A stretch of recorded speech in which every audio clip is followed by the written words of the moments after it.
The June solstice explained. The 2018 summer solstice will soon be upon us, marking the beginning of different seasons depending on where you live. Here's how it works. The Earth rotates on a tilted axis while orbiting the Sun, which means different parts of the planet are pointed at or away from the Sun depending on the time of year. During the solstice on June 21, the North Pole is tilted toward the Sun, allowing it to shine at a 90-degree angle on the Tropic of Cancer. Anyone standing right on the Tropic of Cancer at noon on solstice day will see the Sun directly overhead and find themselves casting a very minimal shadow. Since the northern hemisphere faces the Sun, it will experience the longest day and the start of summer. For the southern hemisphere, which tilts away from the Sun, it is the shortest day and the start of winter. The opposite happens during the sunburst winter solstice. The northern hemisphere, now tilted away, is experiencing winter, while the Sun facing south ushers in summer.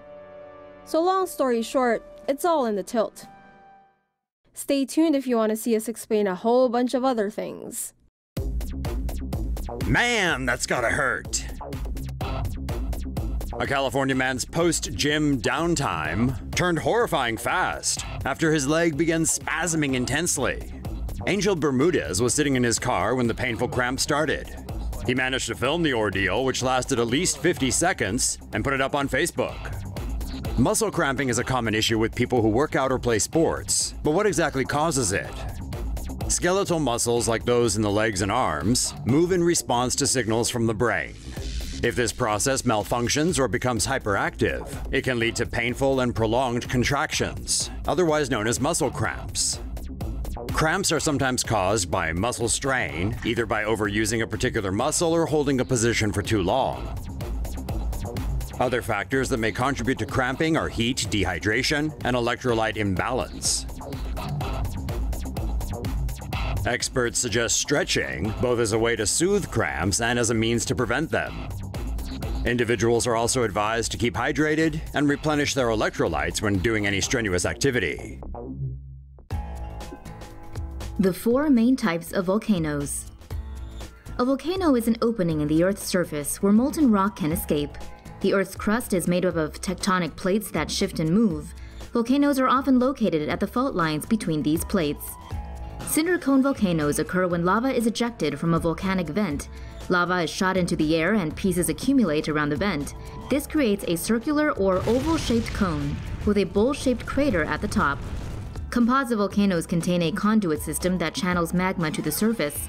These volcanoes can have clusters of vents along the sides of the mountain where lava flows out. Shield volcanoes are large, broad volcanoes where lava pours out in thin layers, allowing it to travel farther down the shallow slopes. They build up slowly, with hundreds of eruptions creating many layers. Lava domes are created when small masses of thick lava can't flow far from the source, so domes pile up around the vent. The dome grows by expansion of lava from within, and the mountain forms from material spilling off the sides of the dome. Sometimes your only option is to run.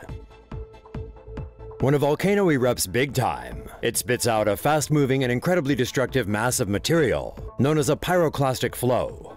And according to the United States Geological Survey, if you ever find yourself in the path of one, you should run in the opposite direction and run fast. Pyroclastic flows are made up of a basal flow of volcanic ash, lava, rock, and gases, which move beneath a cloud of ash. Their temperatures can exceed 1,000 degrees Celsius, and they can move at 700 kilometers per hour.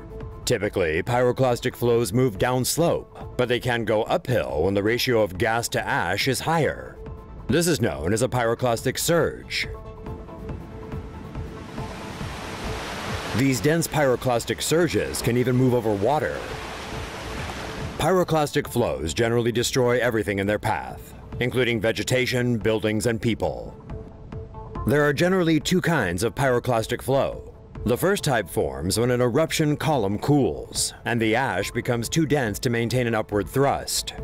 The second type is rarer, and occurs when so much pressure builds up inside a volcano that it erupts laterally and boils over. The last known example of this is when Mount St. Helens in Washington State erupted in 1980. So there you have it. If you ever happen to be near a volcano when it blows its top, now you know what to do. Here's what happens after you flush the toilet. With the world's buildings reaching soaring new heights, one pressing question needs to be asked. How the hell does all that poop make it back to the ground? Waste flushed down from a height goes down at speeds of up to 122 miles per hour as it hits terminal velocity. The bottom of the pipe levels out to slow down the flow and minimize any bounce backs. Buildings 20 or more stories high also need to have separate stacks or pipes for toilets in the first 2 floors to prevent anything from spewing out. The design of a toilet system depends largely on the number of appliances and the amount of fluids those appliances are expected to discharge. Since skyscrapers produce more fluid discharge, its drain pipes need to be much wider than those in single-family homes. Pipes are typically made from PVC, but some buildings use cast iron for extra protection against rats, fires, and the sheer pressure of tons of crap rushing through them. Hospitalized by heartbreak. Tragedy really can break your heart. Texas woman Joni Simpson found that out the hard way after the death of her wee dog, Miha. The emotional toll of Miha's death left Joni hospitalized with a broken heart, but how does that work? Also known as Takotsubo cardiomyopathy, broken heart syndrome sees severe weakening of the heart's left ventricle after a stressful event. This pot-like shape is where the condition's name comes from. A takotsubo is a Japanese pot used to trap octopuses.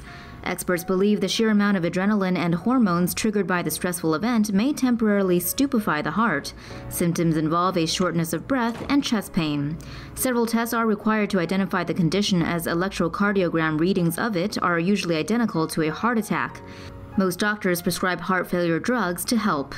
The condition affects vastly more women than men, and around 1 in 5 of those suffering the condition die from it. Joni, the woman we mentioned at the beginning, eventually recovered from her heartbreak after a year of treatment. What is a storm surge? As Hurricane Irma makes its way up Florida, residents near the coast not only have to worry about wind and rain, but also storm surges. A storm surge is an enormous mound of water that accumulates and is pushed ashore by hurricane winds. About 1,000 miles of coastline from Tampa Bay to parts of South Carolina could experience a storm surge. Forecasters warn of a 10 to 15-foot surge in the Naples area and 5 to 8 feet around Tampa. Storm surge watches and warnings are not always included with hurricane alerts because hurricane winds and storm surges don't always occur at the same place or same time. During a storm surge, people should evacuate. For wind warnings, they may stay in place as long as the structure they're in is stable and away from flood risk areas. A storm surge watch is issued when there's a chance of flooding, while a warning is issued when flooding is expected. According to the National Hurricane Center, storm surges are responsible for around half of hurricane deaths since 1970. The National Weather Service only started issuing storm surge alerts this hurricane season. Stay safe out there, folks.